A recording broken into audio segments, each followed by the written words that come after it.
I'm a white man, and I come from a fairly well-off background.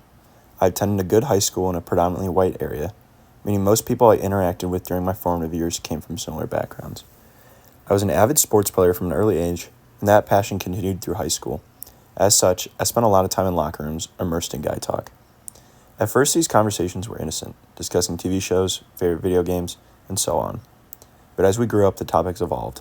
Started talking about the girls we liked, the beers we'd snuck, and the jokes we made also changed. Unfortunately, in these locker rooms filled with privileged white teens, many of these jokes relied on racial stereotypes and other offensive themes. Although I'm white passing, I come from a multiracial background. My grandmother is a Korean immigrant, and my mother has very Asian features.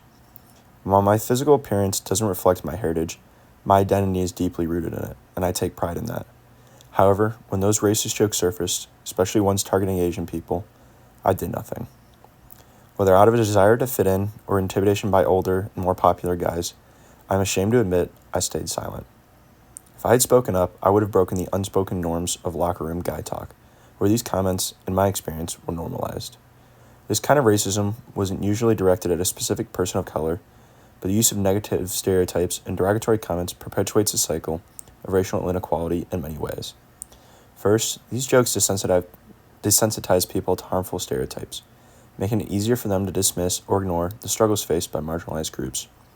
Stereotypes reduce people to caricatures, stripping away individuality and reinforcing prejudices that fuel systemic discrimination. Second, humor rooted in racism trivializes the issue of social inequality. When people laugh at these jokes, they normalize discriminatory attitudes, making it harder to challenge or dismantle them in serious contexts. It also emboldens those who hold overtly racist views, as it creates a space where such beliefs are indirectly validated. Third, these jokes contribute to a culture of exclusion. Even in an environment where no one directly confronts the individuals targeted by the stereotypes, the underlying message is clear: you don't belong here. This fosters a sense of alienation for people of color, even if they are not present in the moment. The effects ripple out, creating barriers to meaningful cross-cultural understanding and solidarity. Looking back now, I think about how those comments made me feel, and how hurtful they could have been to my beloved family members. I wish I had said something.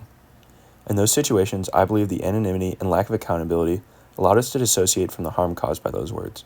But if I'd called them out, if I'd reminded them of the real people their words could hurt, I think it might have made them think twice, even if it meant breaking the norms of those social interactions. Ultimately, allowing these jokes to go unchecked contributes to a broader system of inequality. Each time someone stays silent, it sends a message that such behavior is acceptable, even if we know deep down that it's wrong. Speaking up might seem uncomfortable or risky in the moment. It's a crucial step in challenging the harmful narratives that sustain social and racial disparities.